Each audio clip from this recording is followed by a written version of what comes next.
Hi, everyone. Welcome back. We're so happy to have you here today. And before we kick off the episode, we just want to let you guys know that we will be running our spring liver detox from April 1st to April 7th. So save the date, and we'll have more information on that coming out in the next few weeks. And also, Stephanie and I are just starting to kick off our 29029 off-season training. And we've had a bunch of coaching calls, and it's so exciting and fun. And I'm really pumped about it and nervous. And it's going to be quite an adventure. And like I was telling my husband, Jordan, last night, I'm like, wow, this is like a different league than anything I've ever done before. And I'm just so excited about it. Okay, it's so funny you were saying this because I meant to tell you before we hit record. I had a crazy dream that we were embarking on our 29029, but it was really like I wasn't wearing shoes. I didn't have the right gear. You had gone off with someone that you met and you were like ahead of me. And it was like a really weird setup. It was like we were inside and outside. I don't know what was going on. Someone out there, please analyze that for me. But we clearly need to get organized. But I've been thinking a lot about it too, because we've had these coaching calls and clearly it's on my mind. And I've only ran a half marathon. That's the most I've ever trained for. So Me too. I'm Same with feeling a me. little out of my element, but I'm also really excited. And I did do a treadmill incline workout this morning. So I'm starting. And Yeah, I ran a 5K yesterday with a friend, and my phone was like, "Oh, you just ran a 5K." And I was like, "Yes." Well, so I'm doing a little bit. I'm doing some treadmill incline training as well, but trying to be mindful of being careful, like they said, and taking it easy in the off season, but still, knowing in our minds. I feel like it's all about the mind, right? Like that's what they keep saying. It's more about the mental strength and resilience that you have to achieve this. and you know So, who talks a lot about this is one of our former guests, Chris. Chris, who is a Mm-hmm. former Olympic swimmer, and him and his wife are on our podcast. We'll link it up in the show notes, but he's really about that, the mental piece and the coaching, which was great to see him on one of our recent coaching calls. And then obviously we interviewed one of the co-founders, Mark Hudelich, a while back, and that's how we learned about this experience. So we'll link up that stuff in the show notes. Anyway, little update on Anyway, what's going on with us. so today, we have heard from so many of you that it's so hard and frustrating to when you're trying to lose that like visceral fat around the belly, and you're doing all these things. Maybe you're doing fad diets, maybe you're doing low carb, maybe you're working out like a crazy person and you're not seeing the results that you want. Stephanie and I'm 50, Stephanie's approaching 50 very quickly here, and we get it. And we just want to talk about this with you a little bit and debunk some of the ideas or thoughts that you may think it's what you're supposed to be doing. And there is no supposed to, obviously, because we're all different. But there are some things that we believe you can do that may help you, and that maybe aren't the things that you thought you should be doing, if that makes sense. So we Yeah. we want to talk about that today, and we want to talk about cravings and, how you can unlock more energy and feel amazing and not, start to reduce that belly fat. Yeah. And I think one thing, Marnie, you said, like what we should be doing, if you're ever saying that to yourself, I should do this, I should do that because of something that you're seeing on social media or what your friend's doing, just stop right there. Literally stop, pause, and retract that statement from your mind. And this gets to the mindset because there's no should. It's only what works for you and what you feel like you should be doing. So I think getting in a headspace where you're focused on really listening and tuning into your intuition, your gut, what works for you, what worked for you in the past, that's where you should start. And then we'll dive into some like specifics that tend to work for a lot of people, but not necessarily everyone and not necessarily all the time because your body's changing. And those of you going through menopause, things are likely different than they were a few years ago. Well, and I just want to mention, I love that you said that, Stephanie, because like we are so influenced by people around us and our friends. And I can think of people that go on these like extreme crash diets or these diets where all they're eating are bars. And that long term, that is not helpful for you, like in Mhm. so many ways.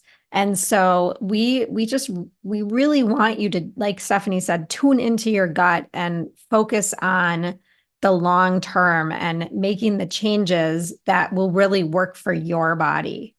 Yeah. So with that, this is so basic, but just focusing on whole foods. And I know that we know that sounds simple and maybe easier said than done. But I think Marnie and I both, from our experience, one, listening to you guys, and two, in our own personal coaching businesses, what we see is there's not enough, just whole foods in your diet, right? So what does that mean? Making sure that every time you eat, there's some fruits and vegetables on your plate, and there's like clean sources of protein, lean protein, um, and getting enough fiber is really what this is about, because fiber is going to fill you up and it helps with digestion and getting rid of stuff that you don't want in your body, right? Moving Well, it and out. also, yeah, like I've had so many clients come to me recently that are chronically constipated. And a lot of that is because you're not getting enough fiber in your diet and you're not eating enough vegetables. And, having a salad, a small salad at lunch with some chicken on it is not going to do it for you. Like you Mm-mm. need to add a rainbow of vegetables so that you feel full. And Yes. then you're I not mean, going to snack at 4 o'clock either because you're going to be satiated. exactly. And I think, a lot of people talk about fiber, but no one really knows like how much fiber are you getting and how much do you need? And even, I don't know, I think it's like 25 to 30 grams for women. And Yep. what That's does that mean, right? People aren't tracking their fiber, but I mean, one thing that I think is super valuable if you're worried about this is just putting together like a little food journal and jotting down Mhm. what you're eating, because it is good awareness and it helps with mindfulness and not reaching for snacky foods, because that's what happens when we have too many cravings, when we're not nourishing our bodies and eating enough of a rainbow and eating enough healthy fat and protein. Then that's when those cravings really kind of kick into, um, they get a little out of control, actually.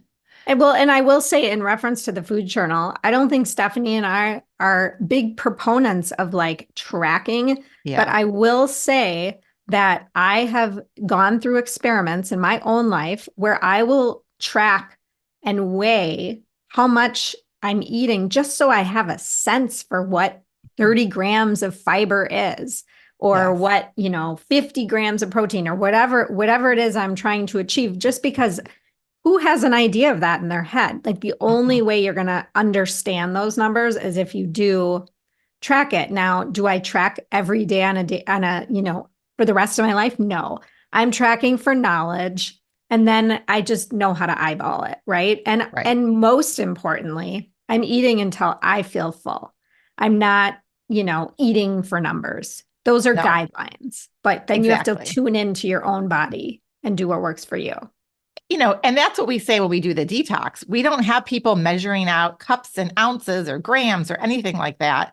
It's really like if you're mindfully eating, and so you're eating slowly without distractions, that means no phone and no TV, in a calm environment, and you're chewing your food, which is something we've talked about a million times, and I have to do this with my kids all the time. My daughter literally comes to the dinner table completely starving. She is done with her meal before I even taken like 3 bites, which is a whole nother topic. But if you're inhaling your food because you're always in a hurry or you're rushed or you're eating on the go, then you don't realize how much you've eaten. And then all of a sudden you're like too full. So it's like taking those slow bites and eating, like I said, without distractions. So that will help as well, the whole mindfulness piece. Last night we were sitting at dinner and it was me and Jordan and Gabby literally inhaled her food. Yeah. What is And it? Jordan is up at the sink starting to wash the dishes. And I have half my food on my Yeah. plate still. I'm like, what is it with you guys? I'm like sitting, we all sat down Yes. together. Like Mhm. I'm chewing my food and chatting. I'm like, you guys are so rushed. It happens to me all the time. It drives me crazy. I mean, it literally drives me crazy. Um, But then that's when like bloating and digestive issues can also happen. So if you notice that you're having any of those type of issues, it could just be that you're eating too damn fast. Well, and it does take time for your body to feel full, right? It Mhm. takes a little bit of time. Like if you're inhaling your food, you're not going to know that you feel full. And Right. that's where the portion control comes in as well. Like, it's good to eat slower, chew your food, and maybe take a drink of water or whatever, and just take a break and say, how do I feel inside? Because we don't want to stuff ourselves. No. And that's where it's like, if you're eating with other people, just having a conversation. Like I love asking my kids questions because then there's a natural pause in your eating Mm-hmm. versus eating Yep. by yourself. And I know that's not always, possible. And there's a lot of people out there that are eating alone, but just being mindful of it and going back to the journal. I think that's one thing that, if you're going to do it, like do it for 3 days. Again, it's just good awareness. And then that's where it's helpful to have a coach or someone too, to be like, oh, let's just some general observations. And really, like Marnie and I, our approach is, okay, what could you add back in? What could you add into your diet? So it's not taking stuff away right away. It's could you incorporate more vegetables? Which ones do you like? Which ones do you like when you go out to eat? And then find some recipes and add those foods into your diet. Because I think what a lot of people find is they will go 1 or 2 meals a day, and the only meal maybe they're having vegetables is at dinner. And then it's maybe just broccoli, which is great. Broccoli is wonderful, but the goal is to have more variety and color. And like we say, like if you're going to cook and roast a bunch of vegetables, roast 2 or 3 times as many as you need, and then you'll have it for lunch the next day or breakfast. Eat the vegetables for breakfast. And carbs are our friends, you guys. Carbs are not the Yes. enemy. Now, I'm not talking about processed carbs. I'm talking about, broccoli and sweet potatoes and Root quinoa vegetables. and root vegetables and, the natural sources of carbs. We need those carbs. And that is going to give you energy too, which we want. Yep. And the more that you eat the fiber and the carbs, the more satiated, like I said earlier, you're going to feel. And that's the idea, right? Yes. Because we don't want you hitting that 4 o'clock pantry where you're grabbing the crackers and the chips and whatever because you're crashing. Yeah. No, 100%. And there's so many delicious vegetables and fruit that have natural sources of carbohydrates. And I think it is important from a blood sugar standpoint. And we've talked about this on other episodes where we've had some folks that work for the CGM companies on. It is important to make sure you're eating protein with those, even those carbier, like the quinoa and the millet and the farro or sweet potatoes, making sure you're eating protein and fat, healthy fat with those, because depending on everyone's different bioindividuality, those foods could spike your blood sugar. But if you eat them after you eat protein and with healthy fats, much less likely to do that. So Yeah. I just want to kind of Like throw that out there.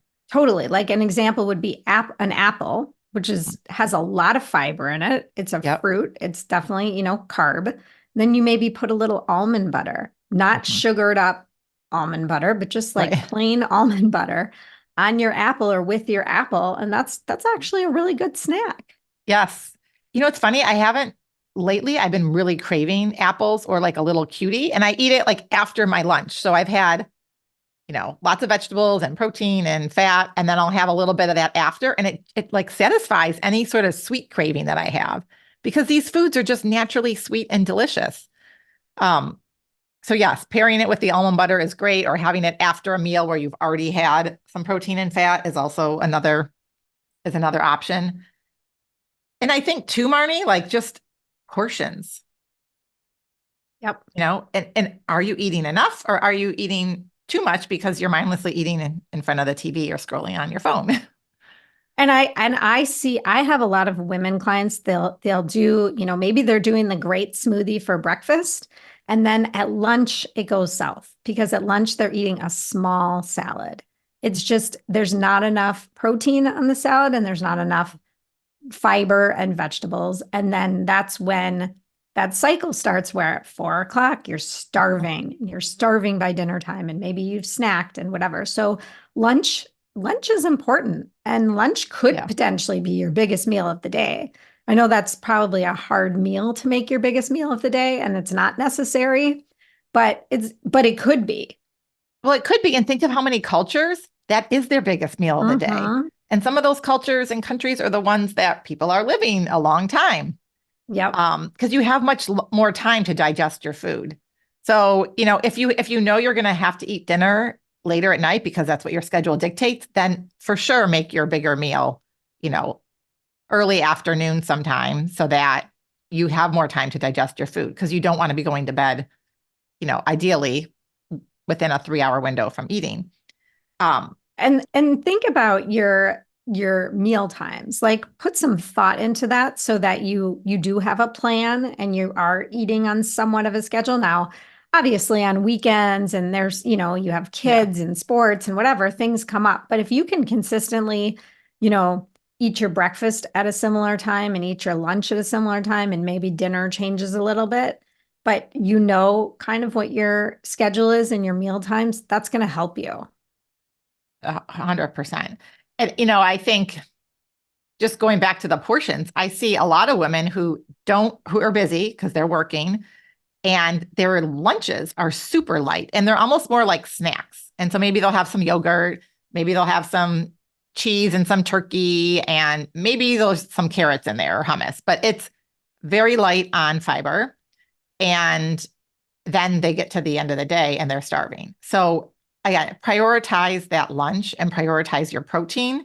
And it doesn't need to be always animal meat. It can be legumes and beans, and just know that those are a lot healthy carbs in those types of foods as well. Chickpeas are great, and hemp hearts and tofu. There's lots of other protein that's not animal meat, but I just think making sure that you're eating adequate protein, which we've talked about also on this podcast many times, because it's something that, Marnie's been vocal about trying to get more protein into her diet, but that will keep you full, that and the fiber.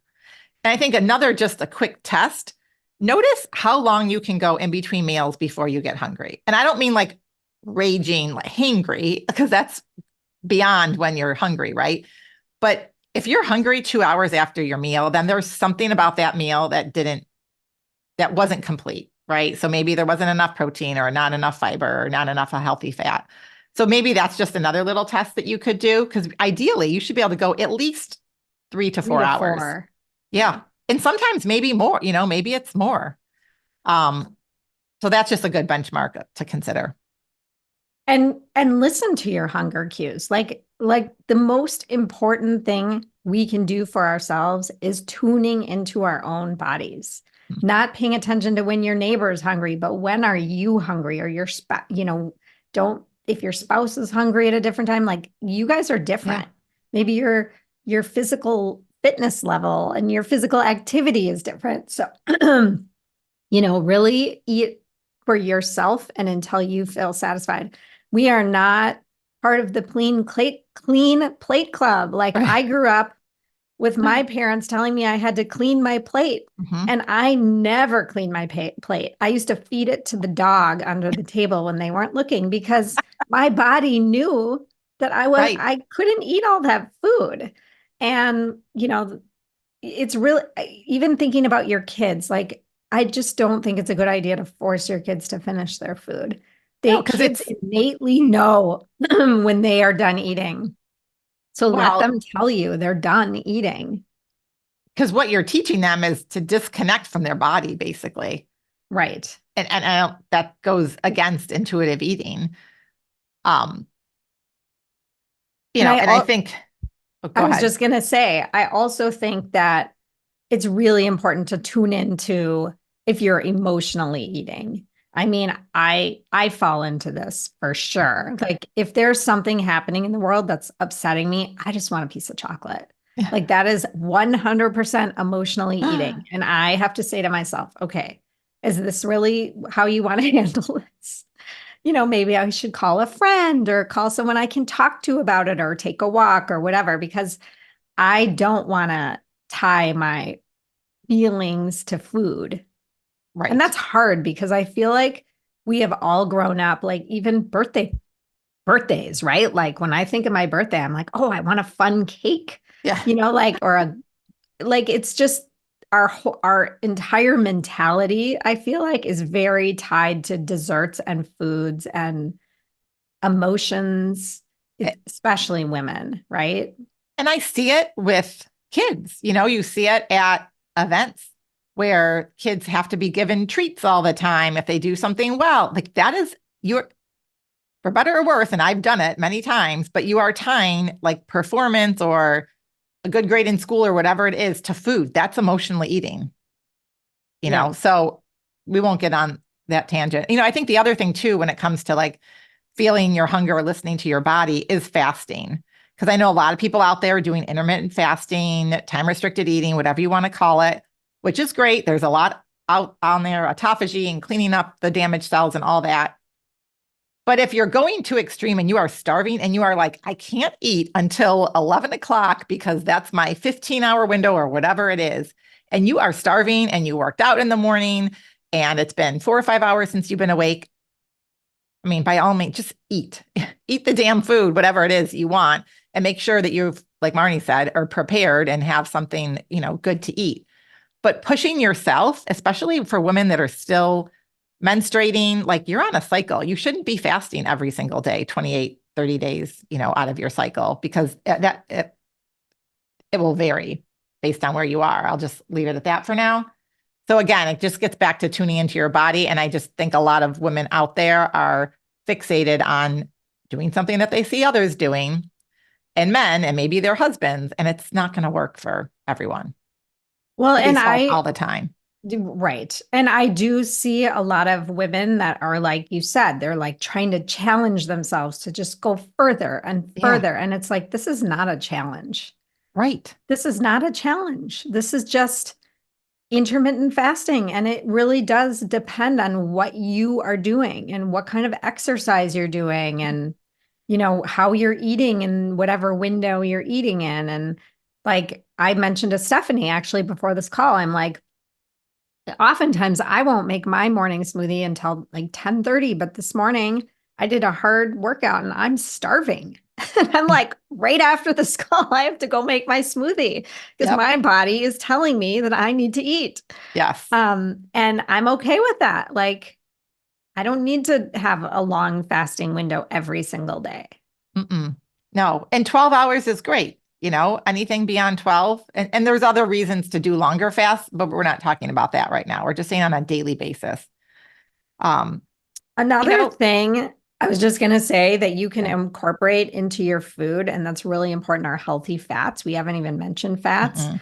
And they also fill you up quite a bit, nuts and seeds and avocado and a little bit of healthy oil. I'm not talking about processed fats and foods at all. I've noticed, so I've been eating a lot of pumpkin seeds lately. I used to eat, I kind of went through an almond phase and then I went through Yeah. a cashew phase and now I'm in my pumpkin seed phase. And I just love sprinkling pumpkin Mm. seeds on almost everything. I'm a huge pumpkin seed fan. And, I'll just throw a shout out there to the brand Go Raw Oh, because they're, that's my brand. yeah. And I've seen them at Costco. Like I buy a Yeah, big bag I at have a Costco or big Thrive bag. Market. So I love those. They're great on soups as well and salads. But the other thing I started doing is I just roast raw pumpkin seeds and raw sunflower seeds. And I spray a little bit of like that avocado oil spray on it and then a seasoning. And I just put them in my toaster oven. They Huh. are delicious. Ooh, And then I'm I trying have them that as today. like a snack or I put them on my salads and they're really, really good with like put your favorite seasoning, like salt or whatever on there. I have one that I love and they're just really, really good. And they're not nuts. So if you have kids in the house with nut allergies or you're trying to avoid so many nuts, and there's a lot of iron in pumpkin seeds and protein too. And I will say for the people out there that have like the chip cravings Mhm. and the salt cravings, I think nuts and seeds, and you want to get unsalted nuts, Yeah. raw nuts, but they help so much with that. Like I definitely used to have like the chip cracker thing Yeah. going on for a long time, which I don't anymore, but I think the nuts and seeds and roasted like garbanzo beans have really helped that a lot. Absolutely. And you can still get salt, just salt it yourself. So you know you're using a high quality salt and you're Mm-hmm. not putting too much on Yep. because your body does Absolutely. need salt. And then you're getting to just staying hydrated. There's a lot of people out there that are still struggling to drink enough water. And also, you can get so much of your hydration through food. So if you're eating celery and zucchini and cucumbers and lettuces and greens, you get a lot of hydration through the food, which is actually even better because then you're getting the nutrients from those foods as well.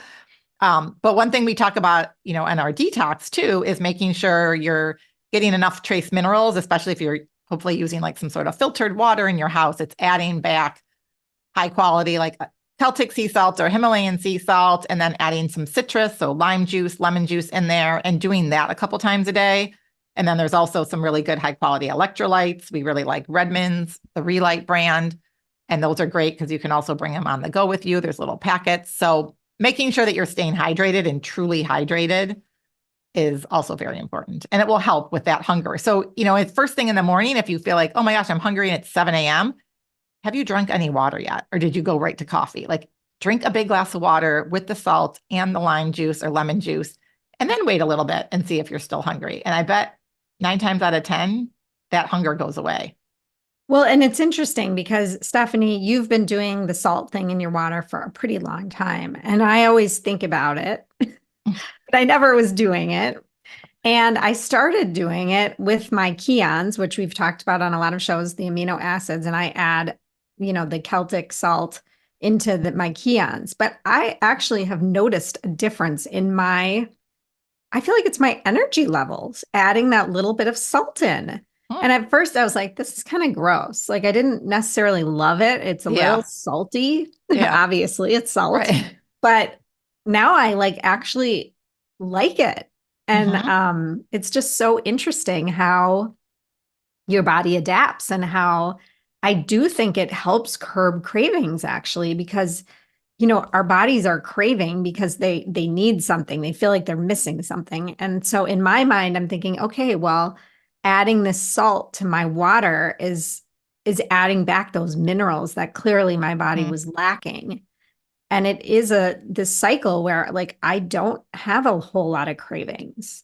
And if I It's do, it's like more emotional, like I right. mentioned, like, I'm wanting a piece of chocolate or whatever it is. Right. It's so interesting that you say that. Yeah. And I started doing it after like I started doing it very frequently in the fall. And I was doing Zach Bush's Journey of Intrinsic Health program for health coaches. And he talked a lot about being hydrated at the cellular level. And you need the water with the salt and the citrus to get your cells hydrated. So when your cells are hydrated, then they're operating more effectively, which may also be contributing to just your energy, like you said, and your cravings and all that. And he did specifically say, like, if you're just drinking plain water, you're not getting hydrated at the cellular level. And so your pee should always have like a light yellow tint to it and not clear and not too yellow, right? Which we always kind of heard those extremes you didn't want, but you do want it always to be like a little bit yellow. Sorry to get a little graphic, No, but I I think it's think important for people to understand that because if you're just drinking plain water all day long or just the sparkling water, which is not really, I don't believe, totally hydrating you, then you're not getting what you need at the cellular level. And ultimately, you want good, healthy cells that are communicating with each other. So, and it's cool when you can try it and act. I mean, I'm super keyed into my own body and I can notice a yeah, difference. yeah. And you'll So start to like crave it. mhm. It's like anything else. You add in certain things to your diet, and then all of a sudden your body's like, "Oh, I really like that." And then you forget about some of the other foods that maybe you used to crave that you no longer crave anymore, like Marnie and her, chips and crackers, right? Yes. So we also need to mention exercise. I know that everybody knows about, moving your body, super important. Move your body every day.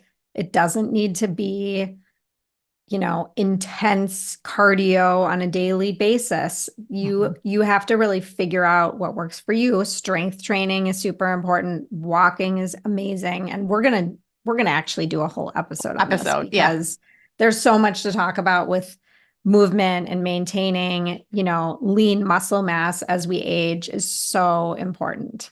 And I think for a lot of you out there that we're speaking to right now, maybe you used to do a ton of HIIT a few years ago or 5, 10 years ago, or a lot of running and a lot of cardio. And I think it's as we age and we're also having hormonal shifts and life changes, it's important that we need to shift our exercise and the mindset around the exercise. Because there's still a lot of people out there, and I know, I'm not that far removed from this, that think I have to exercise and do so much cardio in order to like justify what I ate or what I'm going to eat. So And my that's mom is still in that mindset, and she is almost 80. yeah. So So we'll dive into that topic for another episode, but we yeah. just wanted to share that with you.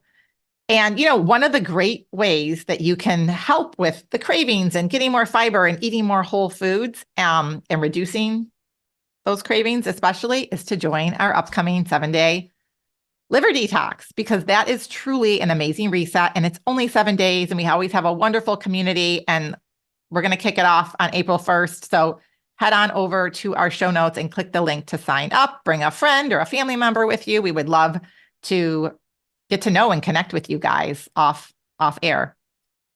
Yes. And I also just want to mention that, changing habits takes time, right? It doesn't happen overnight, and be kind to yourself and loving to yourself and patient with yourself, and know that this can be challenging. And sometimes having a coach is really helpful, whether it's our liver detox or we're going to be doing a group coaching program later on this spring. We're bringing it back after COVID, which we're really excited about. And just know that developing these habits takes, being consistent, and the quick fix solutions are not solutions. They're temporary band-aids, and we want you to be successful into your hundreds. Exactly. And because we know that's our goal, to live to 100, but live a long, healthy life. And if you are in your 50s right now, or whatever age you're at, and you want to live another 50 years, whatever quick fix you're doing now, could you maintain that for the next 50 years? And if the answer is no, then, think about just some of these small ways that we talked about today. And we would love to have you join our community, because we do find, especially for women, and there's a lot of emotions around food, like we talked about, and doing it together and having the support and accountability and other people to cheer you on and learn from is amazing. And it really does, it takes a village. And all those communities out there in the blue zones that are living to 100 and living really long, healthy lives, they're doing it together. They're not by themselves. So yeah. So let us know what you think of the episode. Drop us a line, comment on Instagram or social media. We'd love to hear from you, and we look forward to connecting again soon. Yeah. Bye, everyone. Bye.